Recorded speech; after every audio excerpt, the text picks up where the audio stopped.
Hello. Hi. My name is Mary Jane, also known as cannabis sativa, pot, weed, and hemp. I am what your parents used to place in white sheets of paper. No, not notebook paper, joint paper. Yes, I'm pretty popular. My body can transform into many forms where I am typically the color green, like the Grinch. I am the present hidden under the tree. I bet most of you in this room have tried to make a whore out of me, but I have simply pimped you into choosing my 3 leaves over the Trinity. My scent is a mix of Christmas trees on fire and overcooked over Redenbacher. When most people meet me, they break me into pieces and discard my seeds, laying me to rest in a swish of sweet-colored casket. The flick of a lighter ignites me, conjuring up my spirit to make its way into yours. I am nothing more than commercialized voodoo, and you are my Harry Potters, you know? I'm sort of an activist. Before the Marijuana Tax Act of 1937, I was completely legal. No handcuffs on my buds, no shackles on my stems. Little do these people know how much I can do for those in need of my help.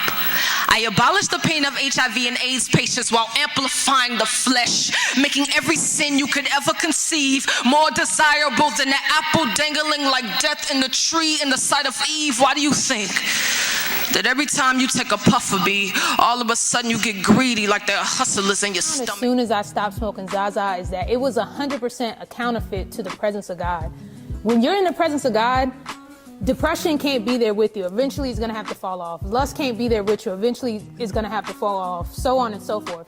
When you get in the presence of Zaza, not only do those things still remain even if they're numb to an effect, in most cases eventually those same feelings will start to intensify. They can still coexist. God says that he gives us the type of water to where we never thirst again. That as well, I feel like it can definitely become an idol, because instead of going to God, you begin to go to the Zaza. Can't tell you the amount of times I get into the presence of God and I feel like a euphoria, for lack of better words, that is much greater and much bigger than anything a substance could ever offer. So me personally, I can never go back. Once you truly start to experience the presence of God, you start to realize how much of a counterfeit those other things are.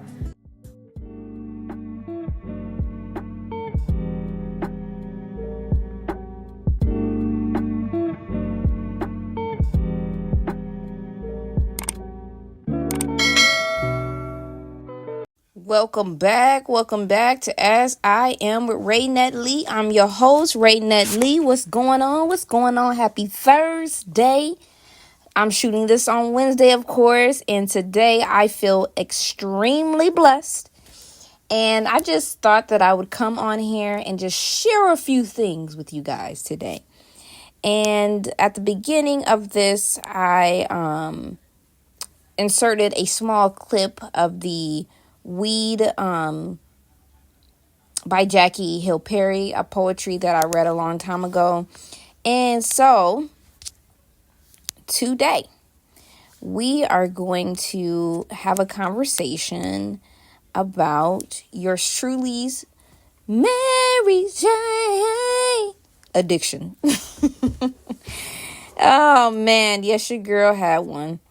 And a lot of people say you cannot be addicted to that Mary Jane, but you can. And I was for 8 years. And this one is titled My Experience with Smoking Weed for 8 Years, an addiction story. So the very first time I ever smoked was in high school. My family gonna listen to this, but you know what? Pops and mom, y'all can't whoop me now because I'm grown.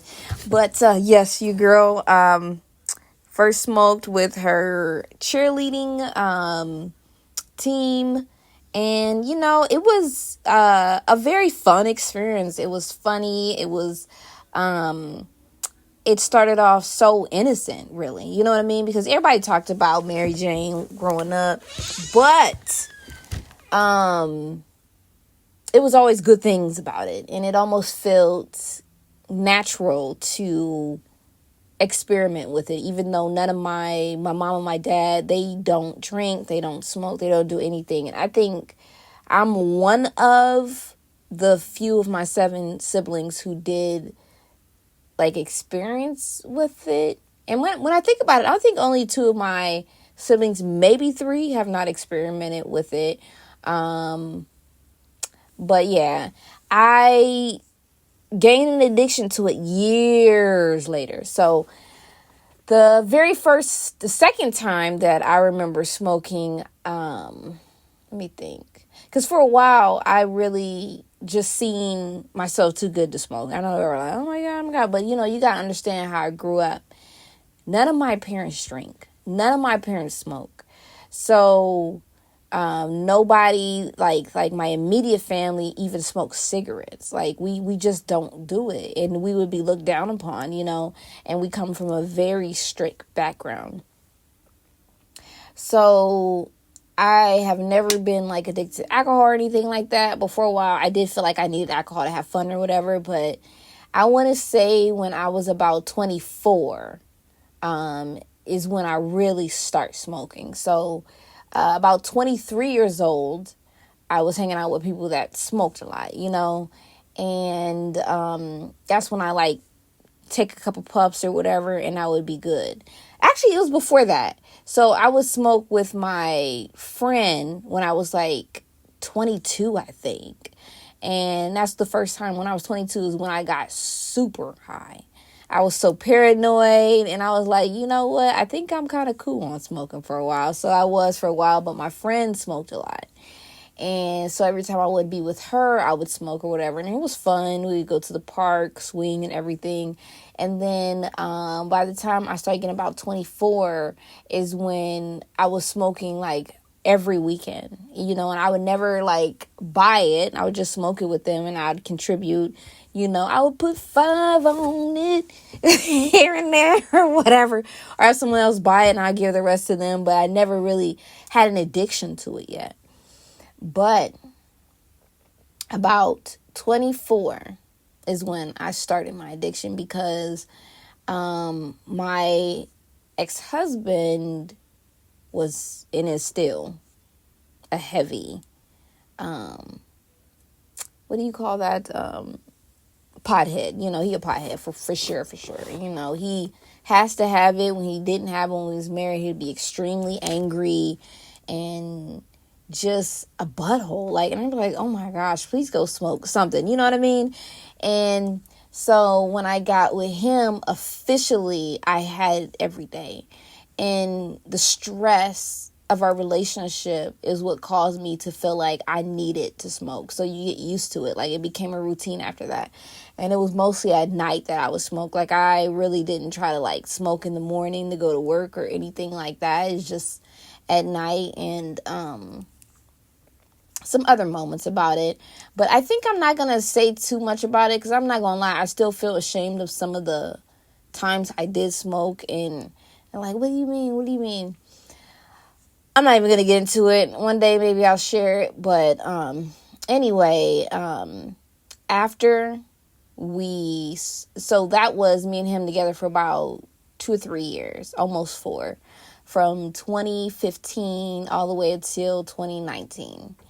And truthfully, he left for a year to go to Texas and while we were engaged. But I was supposed to move down there. We didn't. We ended up moving back to where we're at now.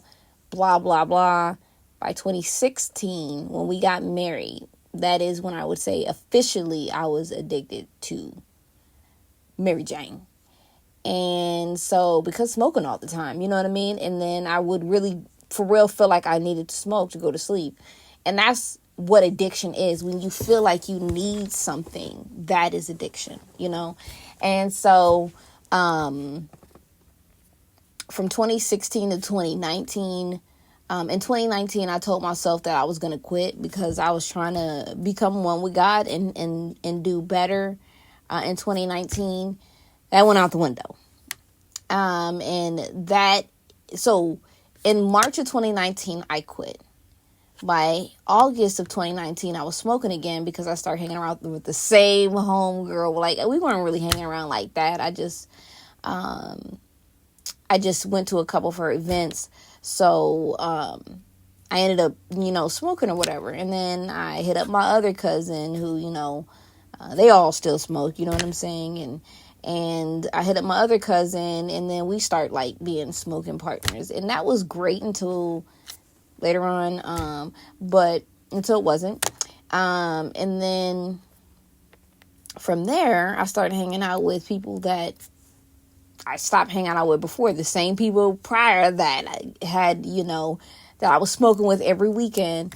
And then, but now I'm buying it a lot more. Like, I'm the primary one that is smoking out of us. Like, they can smoke and they'll be cool. They won't be addicted to it. But I really felt like I needed it. When I went, I really felt like I needed it at that time. And that was from 2020. Like, I want to say August of 2020 again, which is crazy. From August 2020 all the way up until last year around, like, no, 2 years ago, 2022, around August or September again. Wow, these dates are all like around August and September is where August of 2022 is where I felt like I needed to stop. And then from there, because I was still hanging out with certain people, I officially have not smoked whatsoever since March of 2023. February of 2023. February or March. I think it's more of February. And officially, because I just stopped hanging out with people because I know that I am going to want to smoke. And for some people, they're like, well, why don't you just smoke? And it was just, God was leading me to say that I needed to kick it. He was leading it for me to say that this is your God. This has become something where instead of praying to me, you'll go smoke a blunt. Instead of allowing me to speak to your heart, you'll go smoke a blunt. And all Mary Jane was doing for me is it made me paranoid. It made me think I seen connections where there was none. It made me very unconnected to my daughter, especially because at night, that's when I would want to like smoke before I go to sleep. And I had to smoke at a certain time because if I smoke right before I go to sleep, I'm not going to sleep. I'm up. I mean, I'm wired. I'm up, And it just made me unconnected to her because I would try to play with her, and I was like really not. I really felt like I wasn't really there. And one of the things smoking also did was, I don't know, it seemed like it was filling a hole, but it wasn't. It was like the hole was getting deeper and deeper. And I remember me even coming to God was because I was smoking. Because I didn't feel good doing it, but I always still wanted to do it. But while I'm high, I'm like, I just feel empty. And it became a depression kind of thing because at that time I was still listening to Tarot too. So it became a very depressed state for me that I was in while smoking, and smoking just was not helping. It was not helping. And a lot of times us as potheads, we just tell ourselves that it is helping. And it's because we feel like we need it. And in truth and actuality, at that moment, we did need it. And when something becomes a need that's not food or water, it's not helping you. It's not helping you at all. And then also,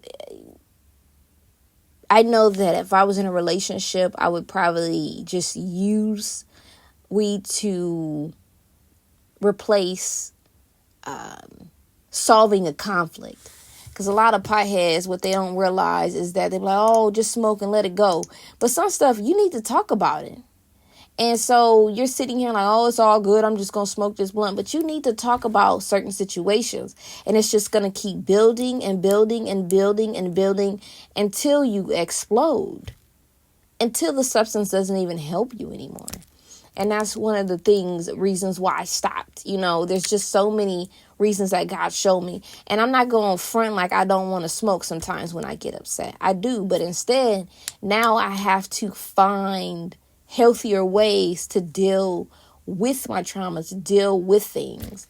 And it really has become something with stopping that I'm actually proud of. I'm going on probably a year and some change of being done, or almost a year of completely, like in about a month, because it's going to be February. It's, well, today, technically, that I'm putting this out, is going to be February 1st. So it's going to be a year where I quit. And the funny part about this is that I'm realizing, even though I stopped like doing my podcast, for some reason, when I'm talking about this, because, you know, I have like 2 years worth of subjects written off, and I'm just going on a list and just boom, boom, boom. And so it's funny that this is going to come out literally a year after I have not picked up one blunt. So that's insane to me. So I technically did quit, but I still was puffing here and there and trying to connect to God, but I'm still like wanting to. I'm like, no, just one, you know. And that's because of who I was like still trying to kick it with while trying to do my journey with God. And after I like did my Daniel fast around like, I guess it was March. So in a year, that'd be a year from that Daniel fast. God was speaking to me about some things that I need to let go of. And some of them were being tight with people, being tight with some friendships. And it was just so much to let them go, because even though there's so much I can say around it, and I'm kind of bitter from it still, but I've been working on my bitterness more lately, trying to be more great, giving them more grace. But anyway, he wanted me to let go of certain friendships, certain addictions, certain things. And so Mary Jane was one of them. And I would have to say that I'm happy that I stopped, because it started to feel like I couldn't. It started to feel like life was going to be empty without it. Life wasn't going to be fulfilled without it. What am I going to do for fun? What am I going to do when I'm stressed? Sometimes, because, you know, I used to like enjoy like smoking after I like am by myself, and like somebody, my daughter might be spending the night with someone. Now I'll be sitting like, what am I going to do? And I just chill now, or think of something to do, clean, you know what I'm saying? Instead of smoking, and then I'm too lazy to clean. Some people clean after they smoke, not me, child. I'll be like, all right. And it doesn't matter what I was like smoking. It could be sativa, it could be indica. It don't matter. I'm going to be like, I'm just going to be sitting back like, child. But I do want to give a shout out to my sister in Christ, Sharice, because her just sharing her story with me, and, you know, tell me, you know, we have similar stories with it. And it really encouraged me. So thank you, Sharice. But yeah. And I mean, me and her used to share blunts together. And now we are in Christ together, and it feels awesome. I'm so glad that God ordered her in my life at certain times. And when we were going through, you know, our transitions in the kingdom, we were kind of the same. You know, I stopped my transition because it was like in 2019 when I was talking to her. Now, she probably started in 2018, but it was like in 2019 officially that we were like going back and forth, and I stopped and started hanging out and going back to my old lifestyle. And that's when all of these other things started happening again. But like, she's really grown so much in Christ, and I'm so proud of her, where we both came from. But truly, her heart has always been the same. She's always had a good heart, even though, you know, there might have been things that she knew she had to work on. She's always had a good heart. But I just thank her for her encouragement. And for anybody who is contemplating if marijuana is of God, I would say this. I mean, yes, there's natural things out there. Yes, but cocaine's natural too. But some of these are not meant to be ingested in our body. You know, it is just not. And maybe the benefits of CBD is just for your skin or something, and you don't necessarily need to ingest it, you know. And also, are you making it an idol? That's the problem. Is it an idol? Because when we need to defend something so tumultuously, you know, I don't even know. I'm trying to say a word, but I was trying to be too big with, but so greatly. then maybe you are making it an idol. And watch who you're making an idol. Only Jesus Christ is that idol. Is the one that you should idealize. Is the one that you should idolize. And weed is not perfect, my dear. There are still downfalls to weed, including brain. Like it decreases, your memory. And that actually can carry you for years. You'd probably have to go on a vegan diet full of superfoods to really help you get that brain, development back. And I'm not a scientist, so I don't know all that, but there is so much other research on it. But anyway, that is my Mary Jane addiction story. And I would like you guys to go ahead, subscribe, like, share. Yeah, just share the love. I love you guys. I will talk to you later. And yeah, see you next Thursday.